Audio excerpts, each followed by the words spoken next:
Não há barreiras que possam ficar entre mim, Senhor, e o teu amor. O meu pecado foi pago e apagado por teu favor que me alcançou. Minha fé firmada está em ti, Jesus meu. Amanhã contigo está, pois tu és o meu Deus, meu Senhor, refúgio nas tribulações, meu amigo soberano, para sempre te adoro, ó Senhor,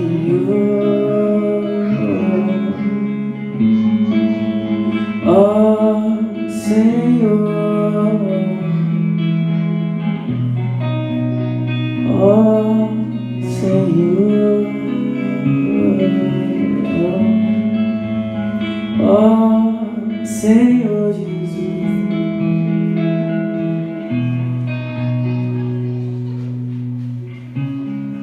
Quando eu não sei se você conhece essa música, não sei se vocês já ouviram, o Baruch, ele regravou essa canção e tem abençoado a vida de muita gente através dela. E quando eu escrevi essa canção, eu estava na minha casa, nós vivíamos um tempo diferente lá. O Davi, a gente tinha acho que uns 2 anos e meio de casado. Aí nós soubemos que a Marcela estava grávida e que o Davi estava chegando. E aí essa notícia pegou a gente meio de surpresa, sabe? A gente ficou um pouco ansioso. Puxa, eu sou tão novo, já vou ser papai. A gente estava curtindo a nossa lua de mel ainda, com pouco mais de 2 anos de casados a gente tinha na época. Mas nós entendemos que aquilo era a vontade de Deus para as nossas vidas. A gestação do Davi foi bem tranquila, deu tudo certo. E aí o Davi foi lá para casa, foi muito legal. E nós sentimos a presença de Deus de uma maneira especial quando ele foi naquela semana para nossa casa. E aí eu senti um desejo de compor uma canção. Peguei meu violão, fui pro quarto e comecei a cantar essa canção, escrevê-la, né? E é uma canção que me abençoou naquele tempo e que confirmou que Deus estava cuidando da gente, como eu tenho falado, né, desde o início aqui. Que Ele era o nosso Deus, que Ele era soberano, que não era no meu tempo e no tempo da Marcela que a gente tinha pensado em ter um filho, mas que Ele era bom e Ele sabia de tudo. O Davi já tem 4 anos, olha, e Deus tem cuidado da gente. Eu posso afirmar isso para vocês. Ele não tem deixado com que nada do que precisamos nos faça falta. Isso é um testemunho e eu estou testificando para vocês agora.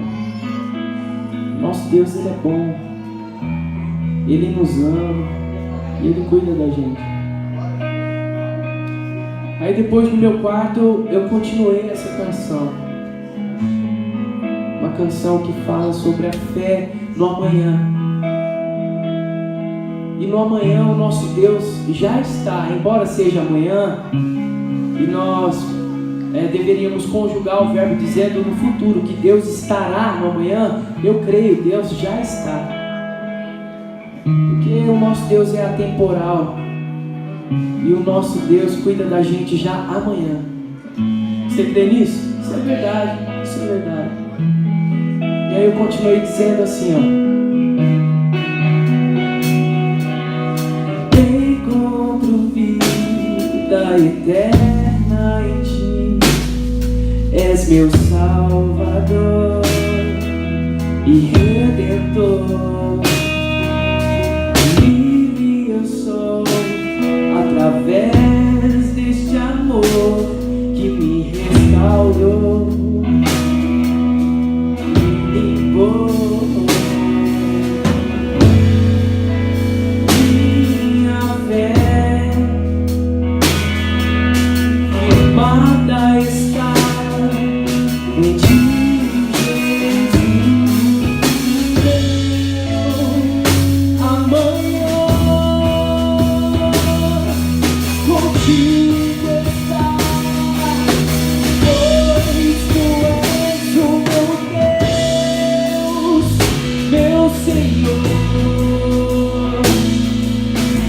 Refúgio nas tribulações, meu amigo soberano, para sempre eu te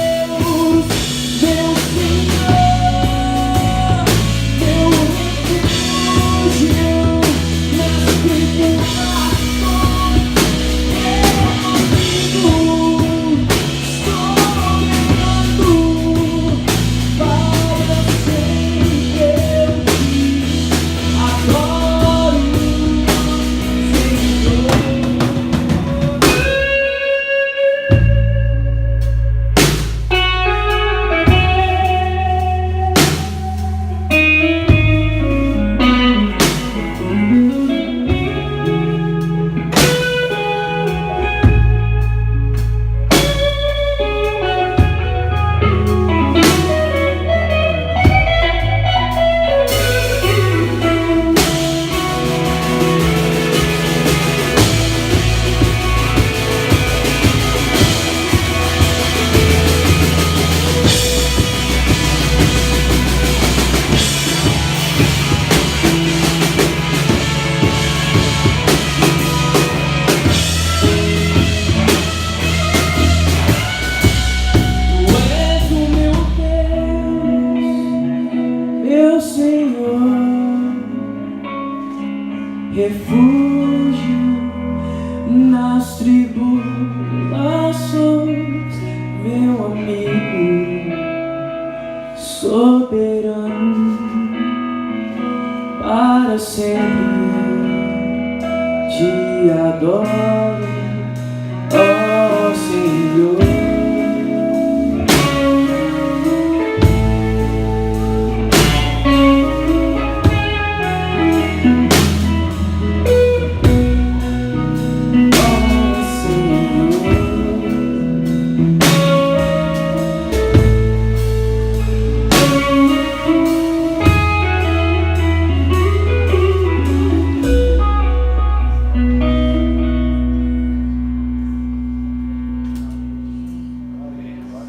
Amém, glória a Deus, graças a Deus.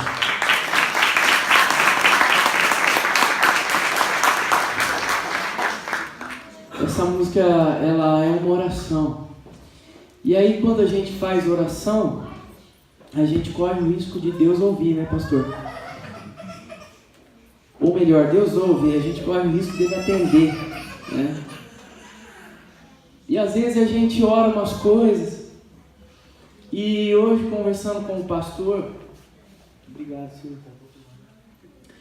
Hoje, conversando com o pastor, eu soube que vocês estão falando sobre avivamento aqui na igreja. Um ano, né, esse ano todo, comentando, estudando esse tema. E é um tema que muitas vezes nos gera um preconceito, né? Porque a gente entende, acha que avivamento, ele fica ali somente em torno daquilo que nós achamos que é avivamento, que são manifestações, por exemplo, através do Espírito Santo. Isso também é um fruto do avivamento. O avivamento, ele é uma epifania da presença e da glória de Deus. É quando Deus se faz presente. E quando Ele se faz presente através do Teu Espírito Santo, isso é tão palpável, nós percebemos de tal maneira que o nosso coração se enche desse Espírito E coisas, sim, sobrenaturais acontecem. Porque Deus, Ele é sobrenatural. Epifania é um momento quando Deus aparece. Sabe quando acontece algo na sua vida e você fala, puxa, foi Deus. Quando você sofre um acidente e nada acontece com você, Deus se fez presente.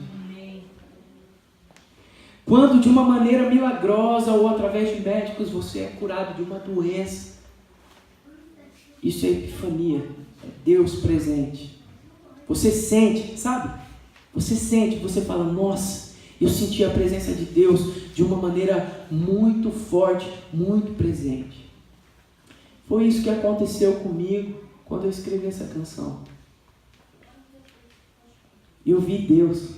Uma amiga nossa, chamada Ju Bragança, ela fala, Magnani, quando você escreveu essa canção, cara, você viu Deus, cara. Eu acredito nisso. Eu percebi Deus. E houve naquela época um avivamento no meu coração. Houve sim. Um dia eu estava conversando com um amigo, e aí eu falei para ele, puxa, eu queria voltar a ser aquele Magnani da época de quando eu escrevi aquela canção. Porque é verdade, a vida nos prega peças. E essas peças que a vida nos prega, ela nos afasta de Deus. Isso acontece comigo, acontece com você, acontece com todos nós. E aí, se não há no nosso coração uma compreensão primeira disso, de que a vida nos prega peça, e se deixarmos, ela nos leva distante de Deus, nós continuamos aceitando as peças da vida e ficando cada vez mais distante dele. Mas há um momento em que Deus fala, eu não posso deixar isso continuar desse jeito. E aí Deus aparece. Há uma epifania e há um avivamento. Uma outra característica do avivamento é que ele acontece em massa. Eu li algumas histórias, hoje até falando com o pastor, isso é bíblico, né? Isaías todo fala e tem experiências ali de avivamento, porque o povo de Israel ficava distante de Deus, e aí através de Isaías, principalmente no capítulo 44, né, pastor? Através de Isaías, havia um avivamento no povo de Israel e eles se voltavam para Deus. Então talvez Deus tenha me trazido aqui, pastor, para dizer, Alexandre, você não está do jeito que eu queria que você estivesse. Você precisa de um avivamento. Eu falei para o pastor, eu sou batista tradicionalzão, né? Sabe, né, pastor? Que segurança sobre Jesus, eu desfruto as bênçãos da luz. Eu sei vários hinos lá. Aflito e triste coração, Deus cuidará de ti. Vocês conhecem também, né, gente? Mas sabe que quando o Silas me falou do tema avivamento, eu fiquei com preconceito, assim. E puxa, cara, eu não preciso de avivamento, eu sou um batista fervoroso. John Wesley, na Inglaterra, foi um dos maiores representantes, um dos maiores avivalistas. E ele, através de John Wesley, a Inglaterra foi impactada através do cristianismo e do evangelho de Jesus, a tal ponto de ter livrado a Inglaterra da guerra lá de Gales, a tal ponto de ter influenciado a sociedade a qual aquele povo fazia parte. O avivamento em massa traz sim dons espirituais, traz sim cura, mas mais do que tudo isso, ele traz o seu coração para o lugar certo. Porque o avivamento se dá no aparecimento e da presença de Deus e do Espírito Santo através do amor de Jesus em nós. Magnani, tudo bem, mas e aí no Novo Testamento como foi? Houve avivamento em Atos 2. E mais uma vez, depois do Pentecostes, aquele povo foi impactado por tal presença de Deus e do Espírito Santo, que também saíram pregando o Evangelho e mudando a vida de pessoas que estavam ao redor delas. Com isso, meus irmãos, eu entendi o seguinte, que não há avivamento, ou melhor, o avivamento não é real se isso não extrapola daqui para fora. O avivamento não é real se, ao voltarmos, ao irmos para o nosso cotidiano, para o nosso dia a dia, depois de ouvir 1 ano da série do pastor, isso não influenciar pessoas, isso não abençoar vidas que não façam parte da comunidade de vocês. A tal ponto, sim, de você influenciar vidas e pessoas deles olharem para vocês e dizerem: cara, você é realmente diferente. Você realmente tem algo especial. E aí você apresenta o amor de Jesus para essa pessoa. E quem sabe, no acampamento do ano que vem, todos esses bancos não estejam cheios. Amém. Não por propriedade da igreja, sabe? Dizer, uau, olha como nós crescemos. Não. Mas para o reino de Deus. Para a expansão dele. E para que pessoas vivam e tenham a oportunidade de experimentar o que a gente está experimentando hoje à noite. Quando há o avivamento, nós entendemos que isso deve atingir pessoas que não conhecem a Jesus. Pessoas que sequer ouviram falar dele. Mas não fica restrito à igreja, e aí tem a compreensão externa, inclusive social e política. O resultado do verdadeiro avivamento sempre tem um impacto na sociedade. Eu estou lendo, tá, gente?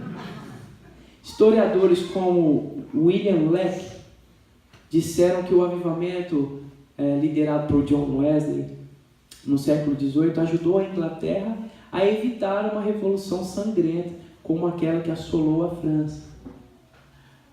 Muitos avivamentos, como aqueles no país de Gales, em 1905, Zaire, em 1976, e Pensacola, na Flórida, que eu comentei com o pastor hoje, em 1995, causaram uma diminuição, olha isso, gente, perceptível nos índices de criminalidade nas suas comunidades. O avivamento é real quando ele atua para fora. Há uma edificação da igreja, há uma edificação pessoal, sim. Mas ele é eficaz e as pessoas percebem quando a sociedade é alcançada através daquilo que nós entendemos e aprendemos na nossa experiência com Deus. Depois, outros avivamentos como o Exército da Salvação, liderado pelo William Booth, no século XIX, contribuíram com avanços sociais, como a abolição do trabalho infantil e a prostituição infantil da Inglaterra. E inspiraram outros pioneiros, como o Dr. Thomas Bernard, que trabalhou com as crianças de rua de Londres, resolvendo completamente o problema durante a sua vida.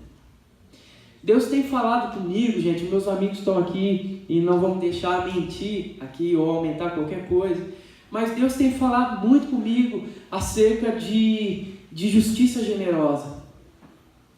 Deus tem me despertado para esse assunto, dizendo o seguinte: Alexandre, tudo que você tem aprendido a meu respeito pode ter um grande efeito para quem não me conhece ainda. Então, eu tenho voltado os meus olhos para trabalhos como aconteceu aqui, nós vimos de exemplo, de homens que, avivalistas e homens que foram impactados com o avivamento, vindo da parte de Deus, através do Espírito Santo do Senhor, a mudar a vida de pessoas na sua sociedade, a cuidar de crianças que não têm recursos, a abençoar comunidades que sequer tem comida todo dia, uma mistura na sua casa. Ou melhor, há pessoas e crianças que sequer têm comida em casa.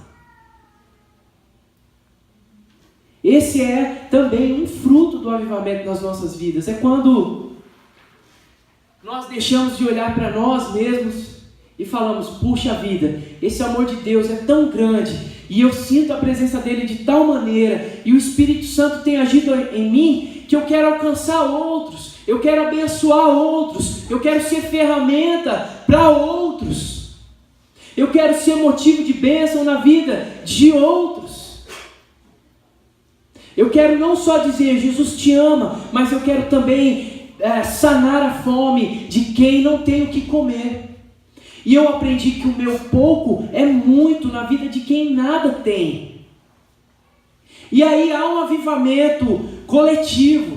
Aí há um avivamento onde nós entendemos que não precisa ser só em mim, que ele deve extrapolar sim para aqueles que não ouviram falar de Jesus. Eu fui recentemente no Morro da Lua, uma favela lá em São Paulo, pastor, no Morumbi. E, gente, eu vi assim, uma das coisas mais impactantes da minha vida no quesito de pobreza. Eles não são pobres ali, eles são extremamente pobres. Eles vivem abaixo da extrema pobreza. O Jota foi comigo, e aí quando nós vimos aquele lugar, eu fiquei perplexo. Eu falei: meu Deus, eu preciso fazer alguma coisa. Deus, me dá entendimento, me dá sabedoria, me dá capacidade de mover e de mover pessoas para que a gente consiga ajudar essas famílias. Só para você ter uma ideia, há 20 anos atrás o governo de São Paulo construiu um suposto postinho ali no Morro da Lua. Só que esse postinho não foi terminado, não tem luz elétrica. Eles só levantaram, provavelmente foi para se aproveitar ali de recursos e tal. E aí eles não terminaram esse postinho há 20 anos atrás e as famílias ali invadiram. E, gente, onde era para ser um consultório, você sabe como que é, às vezes em um hospital um consultório é bem pequenininho. Imagina, onde era para ser um consultório, tem famílias morando ali. Eu não entrei em nenhuma dessas salas e assim, com infiltração, gente, tudo escuro, porque não tem iluminação mesmo. É uma cena assim, foi algo assim, muito zoado, não tem outra palavra para dizer. Foi muito ruim o que eu vi. E aí quando eu cheguei em casa, eu abri a porta do meu apartamento, eu olhei para o meu apartamento e falei: nossa, eu sou rico. Eu sou rico. E eu não sou rico, tá, gente? Eu sou músico no Brasil. Ei, cadê o avivamento que não me faz ir aonde eu tenho que ir? Cadê o avivamento que queima o meu coração e não faz eu pegar e tirar o dinheiro do bolso e dar uma cesta básica para quem não tem de comer? Onde que o Espírito Santo age na minha vida que não me move para fora, que não me move para fora, que eu só quero as coisas para mim, eu só quero, Senhor, me dá isso, Senhor, agora me dá aquilo, me dá mais poder, me dá. Senhor, me dá entendimento, para que através de mim a sua justiça, que é generosa, alcance os famintos. Amém, gente? Amém. A Bíblia, ela é toda voltada contra o status quo. A Bíblia e o nosso Deus, o foco do Evangelho é para o pobre, para a viúva, para o órfão e para o estrangeiro.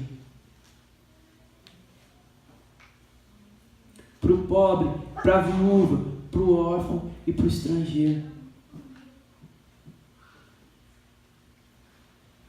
O que nós temos feito? O que nós temos feito? Nós temos estendido as nossas mãos para o pobre, para a viúva, para o órfão e para o estrangeiro. Quando na verdade, ao contrário disso, eu tenho percebido nas nossas igrejas que as pessoas estão preocupadas em enriquecer-se. Nós estamos preocupados em ter, ao invés de sermos. Hoje, depois desse tempo com vocês, depois de meditar na palavra de Deus, depois da minha conversa com o pastor, eu posso dizer que eu sou um avivalista. E para onde eu for, eu quero levar essa mensagem para que as pessoas compreendam que não há avivamento se não extrapola para fora. Se nós voltarmos deste acampamento para as nossas casas iguais, meu querido, essa notícia é ruim. Não houve avivamento no teu coração. E talvez essa igreja tenha, de fato, vivenciado um avivamento, mas talvez você esteja fora desse avivamento. Faça parte disso. Faça parte disso. Deixe com que o Espírito Santo fale de fato ao teu coração e que mude as suas atitudes e que você venha para o eixo novamente, para o caminho onde Deus quer que você esteja, que você faça aquilo que Deus quer que você faça, que você volte os seus olhos, ó Israel, para o Deus Altíssimo.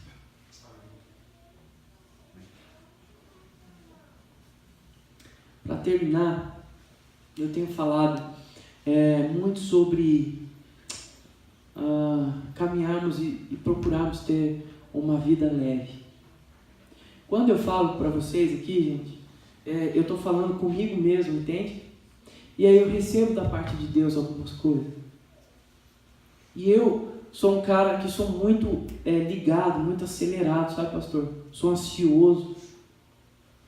E aí, quando eu componho essas canções, eu sou admoestado. Eu percebo Deus falando comigo primeiro. E aí, pensando nisso, sobre a nossa preocupação primeira, que é com a gente mesmo, eu olho lá para Mateus 6, versículo 25, quando Jesus fala para a gente não se preocupar com o que vestir, com o que comer, que a gente não deve se preocupar com o amanhã. Jesus fala assim: olha, Alexandre, Silas, Paulo, Mateus, Felipe, não sei se tem essas pessoas aqui, com esses nomes.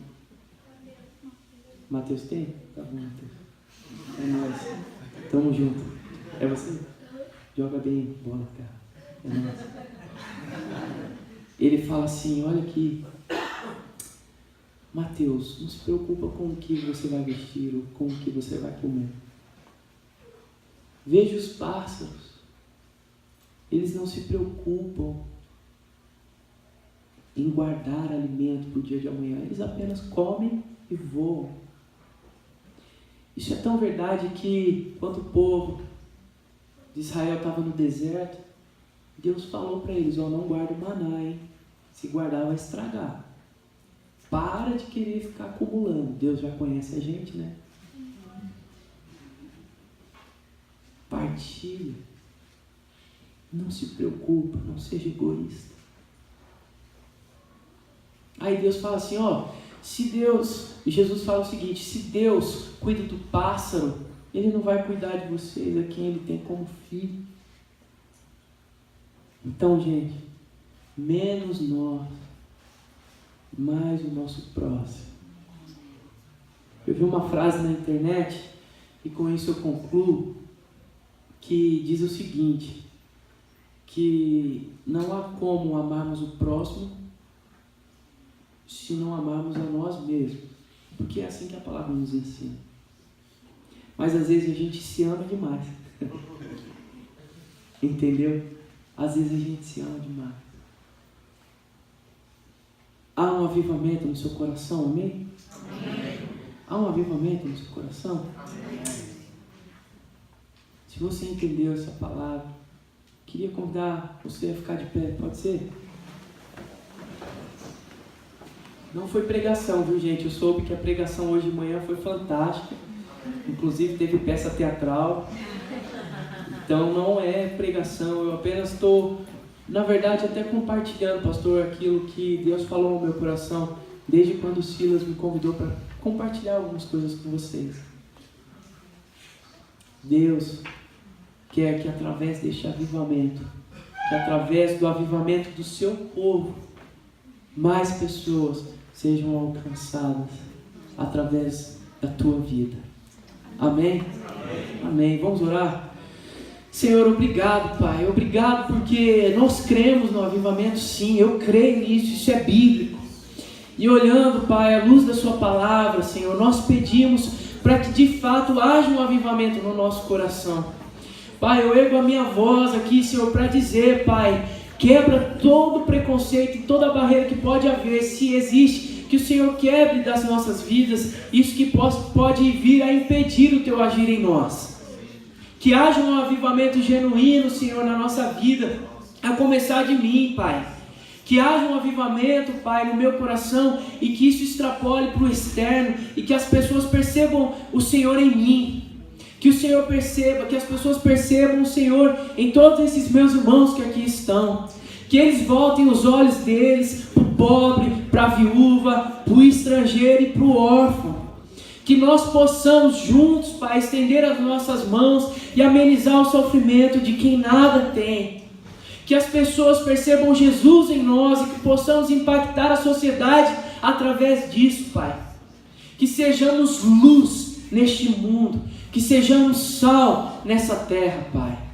Que o Senhor continue falando aos nossos corações e que sejamos, Pai, mais pautados à Tua luz, à luz da Tua palavra, e que sejamos corajosos para dizer: Senhor, aviva o nosso coração para que possamos abençoar outras pessoas. Escuta, Pai, essa nossa oração e faça a Tua vontade em nós, Pai. Que o Senhor seja o centro de tudo, Pai, que dissermos e fizermos. Que o Senhor fale e continue falando aos nossos corações. Humildemente, Senhor, humildemente, eu faço essa oração junto com os meus irmãos. Em nome de Jesus, amém.